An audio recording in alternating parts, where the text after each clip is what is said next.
Assalamualaikum warahmatullahi wabarakatuh. Selamat pagi, siang, sore, dan malam untuk semua teman-teman yang menyaksikan video ini. Pada kesempatan kali ini, kami akan mempresentasikan mengenai konsep optimalisasi dengan input ganda. Next. Sebelumnya, perkenalkan kami dari kelompok 4 yang beranggotakan 1. Diah Armanda Safira, kedua saya sendiri Kholila Min Zulfaidah, yang keempat Alma Fitriani, dan yang terakhir yaitu Lutfia Nadhiroh. Next. Baik, untuk penjelasan pertama yaitu mengenai kurva biaya sama atau isokos. Isokos atau garis biaya merupakan suatu garis atau kurva yang menggambarkan atau menjelaskan gabungan dari kombinasi penggunaan dari dua input faktor produksi yang mempunyai biaya yang sama. Kombinasi penggunaan ciri-ciri kurva isokos sama dengan budget line atau kurva garis anggaran dalam teori perilaku konsumen. Biaya yang dikeluarkan oleh perusahaan adalah harga input dikalikan dengan unit input yang digunakan. Harga input terdiri dari tenaga kerja atau PL dan harga modal atau PK. Next slide. Besarnya biaya input pada fungsi produksi isokos dapat dinyatakan dengan menggunakan persamaan rumus sebagai berikut. C sama dengan PL dikalikan L ditambah PK dikalikan dengan K, di mana C merupakan biaya untuk mendapatkan input, sedangkan PL merupakan upah tenaga kerja, L jumlah tenaga kerja, PK harga modal, dan K merupakan jumlah modal. Next slide.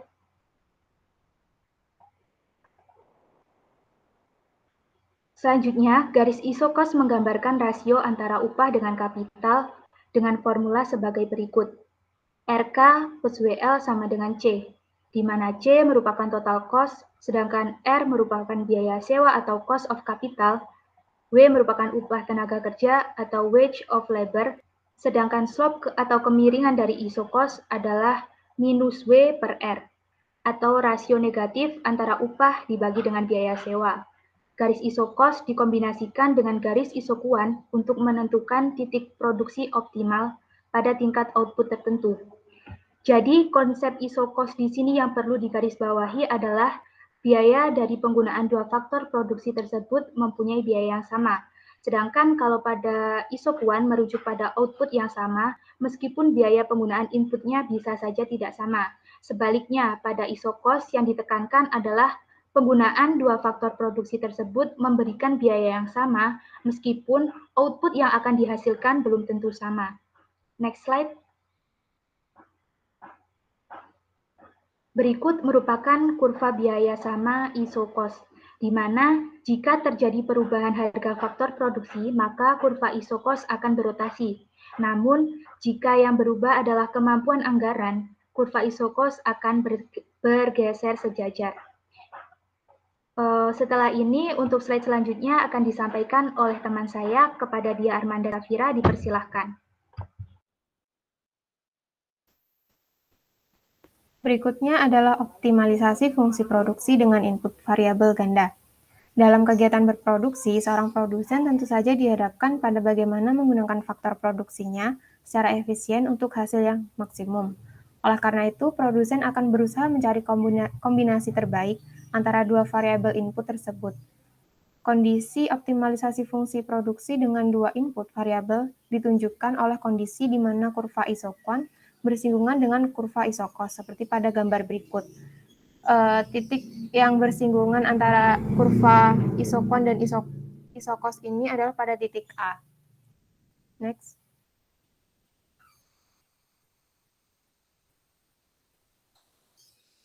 Pada titik A terjadi penggunaan kapital sebanyak K kali dan labor sebanyak L kali, merupakan kondisi faktor produksi yang akan menghasilkan produksi optimal. Secara matematis, kondisi tersebut dapat dituliskan sebagai berikut. Slope kurva isokuan sama dengan slope kurva isokos. MRTS sama dengan MPL per MPK sama dengan W per R. MRTS merupakan marginal rate of technical of substitution, MPL merupakan marginal production of labor, MPK adalah marginal production of capital, W adalah tingkat upah, dan R adalah tingkat harga barang modal. Next.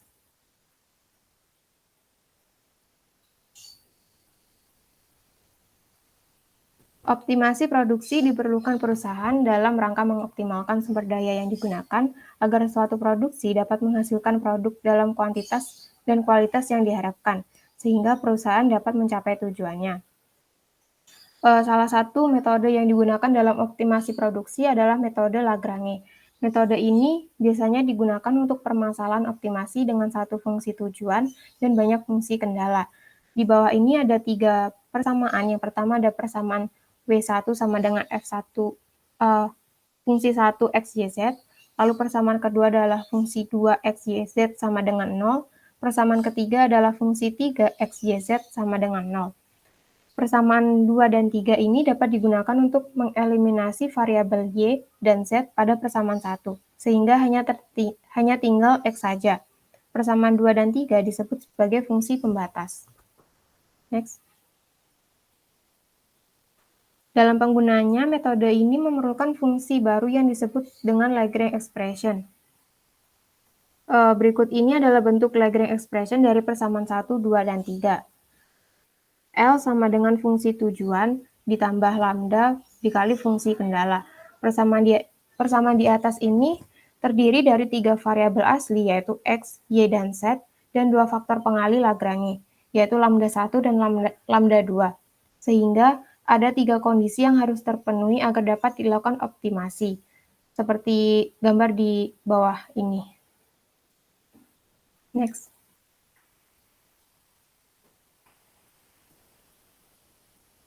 Berikutnya ada peningkatan teknologi.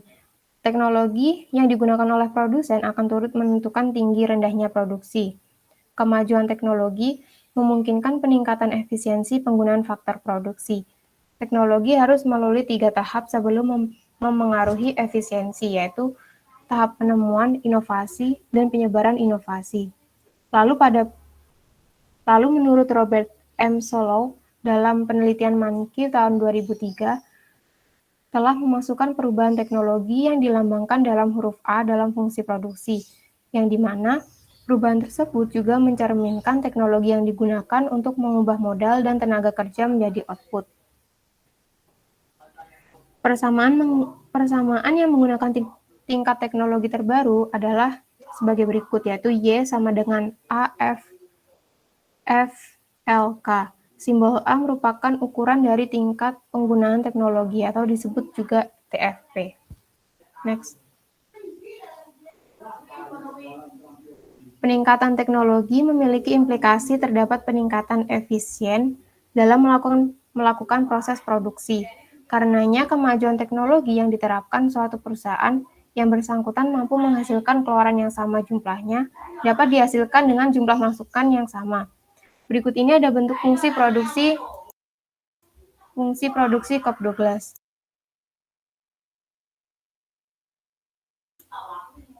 Q sama dengan AL pangkat alfa dikali K pangkat beta, yang dimana A merupakan total faktor produksi, L adalah tenaga kerja, K adalah modal, alfa dan beta adalah elastisitas output.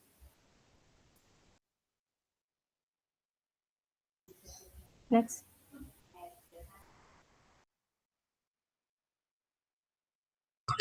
Soal yang pertama. Diketahui 1 TP sama dengan 20 TK dikurangi 20 TK kuadrat plus 30 M dikurangi 3 M kuadrat. PTK sama RP 1000, PM sama dengan RP 500, biaya produksi sebesar RP 2000. Hitunglah 1. Jumlah output maksimum yang dihasilkan, 2. Kurva isokos. Next. Pembahasan. Yang pertama, kita cari dulu output maksimum yang dihasilkan dengan mencari nilai MPTK. MPTK atau Marginal Products atas tenaga kerja merupakan turunan persamaan pertama dari jumlah input tenaga kerja atau TK terhadap jumlah output atau HI. Berdasarkan pada persamaan fungsi produksi, yaitu 20 TK min 20 TK kuadrat plus 30 M minus 3 M kuadrat, maka MPTK-nya adalah sebagai berikut. MPTK sama dengan 20. 4 MPTK sama dengan 20 min 4TK sama dengan 0. 4TK sama dengan 20, kemudian TK sama dengan 5. Nah, untuk TK sama dengan 5 ini diperoleh dari 20 dibagi dengan 4. TK sama dengan 5. Next.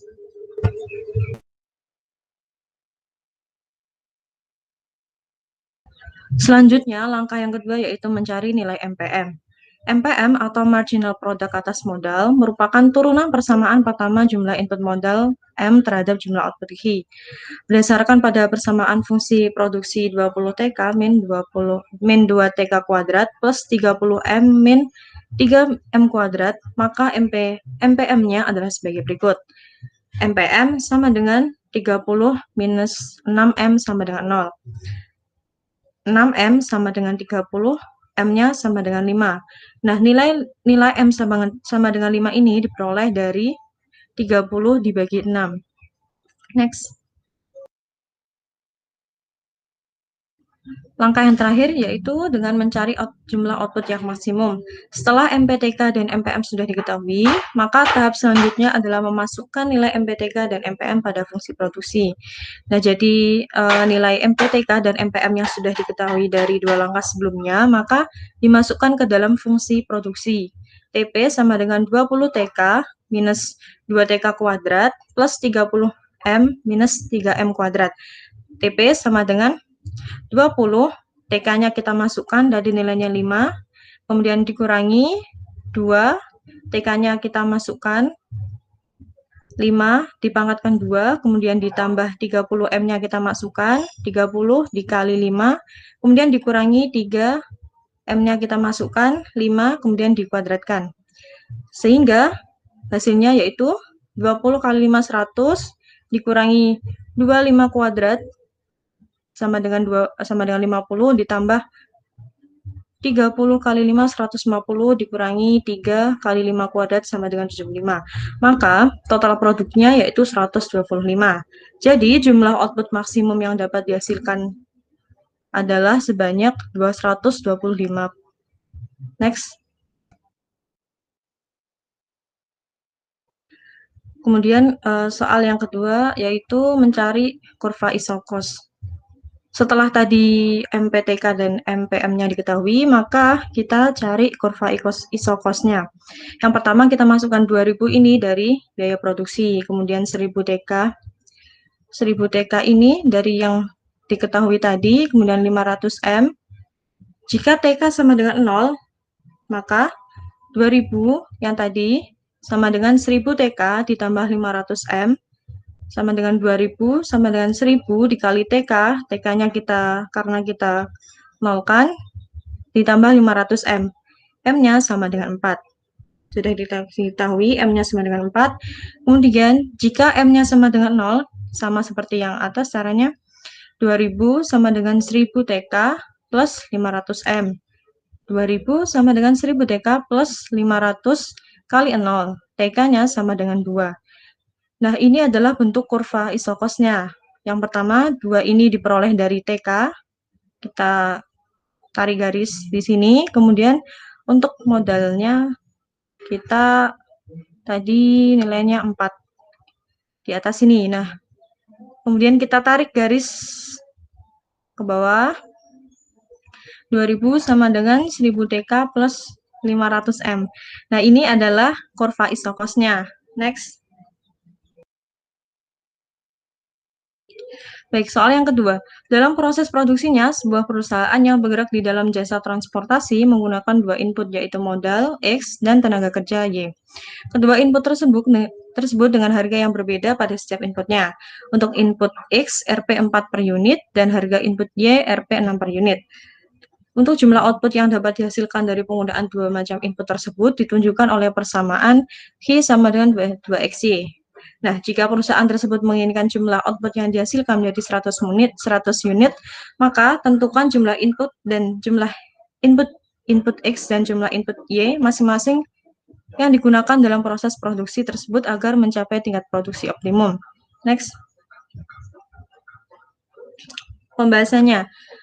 Setelah tadi kita mengetahui soalnya, maka kita cari jawabannya. Yang pertama kita tulis Q-nya dulu sama dengan 2X, kemudian PX yang tadi Rp 4, kemudian PY sama dengan Rp 6. Untuk output ingin dihasilkan adalah 100. Maka kita cari dulu MRTS X-nya, yaitu dengan negatif PX per PY. MRTS XY sama dengan negatif PX per PY. Y-nya kita masukkan tadi 2XY Hi per 2X.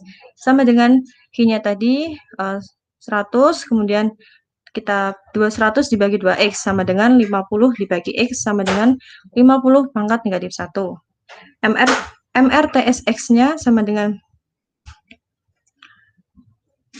Y per X sama dengan negatif 50X negatif kuadrat pangkat negatif 2 sama dengan negatif 50 per X kuadrat.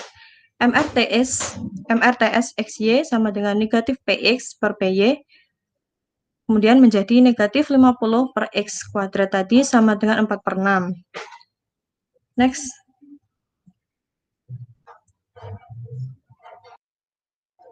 Kemudian kita masukkan lagi dari yang tadi, 2X kuadrat sama dengan 200. Nah, 200 ini dari X-nya tadi kan 100, kemudian ini karena dikuadratkan, X-nya tadi kan 100, kemudian ini 200 dari ditambahkan 100 ya. Terus kemudian X kuadratnya sama dengan 100, karena 200 ini dibagi 2. Nah, kemudian X-nya ketemu 10. 2XY sama dengan 100. 2, kita masukkan X-nya tadi sama dengan 2 dikali 10, kemudian dikali Y sama dengan 100. Y-nya sama dengan 100 dibagi 20, Y-nya ketemu 5. Jadi kombinasi input yang digunakan dalam perusahaan jasa transportasi untuk menghasilkan output sebanyak 100 adalah jumlah input X adalah sama dengan 10 unit dan jumlah input Y sama dengan 5 unit. Untuk slide selanjutnya akan dijelaskan oleh teman saya. Kepada saudara Alma dipersilakan. Oke, baik. Di sini saya akan menjelaskan tentang soal 3.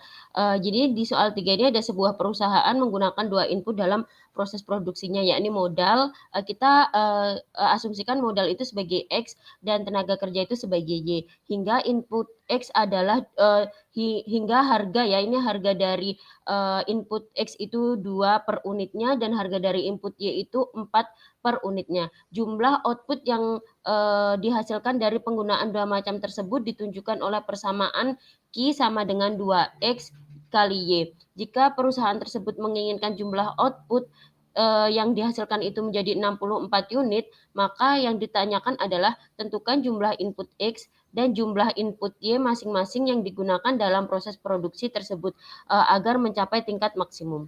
Oke, lanjut. Setelah di situ ada pembahasan, di sini diketahui bahwa fungsi Q-nya itu 2X kali Y, harga X-nya itu 2 dan harga Y-nya itu 4. Sedangkan output yang ingin dihasilkan perusahaan itu adalah sebanyak 64 unit. Di sini di pembahasan ya, setelah itu kita masuk ke MRTS XY, itu PX dibagi PY. Setelah itu kita masukkan sama dengan Y-nya dulu, yaitu Q sama dengan 2X sama dengan Q-nya tadi yang ingin dihasilkan itu 64. Jadi kita pindah ke sini, terus 2X itu dari harganya X itu 2, dan setelah itu dibagi, setelah itu ketemu 32 min 1. Setelah itu kita masuk ke MRTS XY.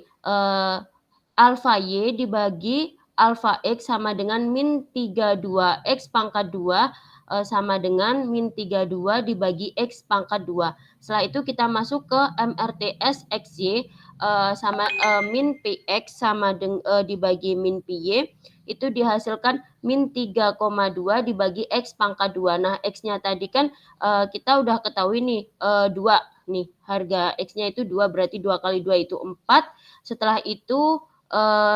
Setelah itu jadi persamaan 2 bagi 4, 2 per 4 maksud saya. Setelah itu kita masuk ke 2X pangkat 2 sama dengan 128, X pangkat 2, ini setelah itu dibagi, setelah itu X kuadrat sama dengan 64, X 8 itu 8, 8, setelah itu 2 masuk ke fungsinya 2X kali Y sama dengan 64, X-nya kita tadi udah ketahui sama dengan 8, setelah itu dimasukkan hasilnya 64, setelah itu kita cari Y-nya dan Y-nya itu hasil dari 64 dibagi 16 sama dengan 4. Jadi kesimpulan dari soal ketiga tersebut, kombinasi input yang digunakan dalam proses produksi perusahaan tersebut untuk menghasilkan output sebanyak 64 adalah jumlah input X adalah 8 dan jumlah input Y adalah 4. Seperti itu. Baik, terima kasih dari kami kelompok 4. Apabila ada salah kata dari kami mohon maaf. Kami akhiri. Wassalamualaikum warahmatullahi wabarakatuh.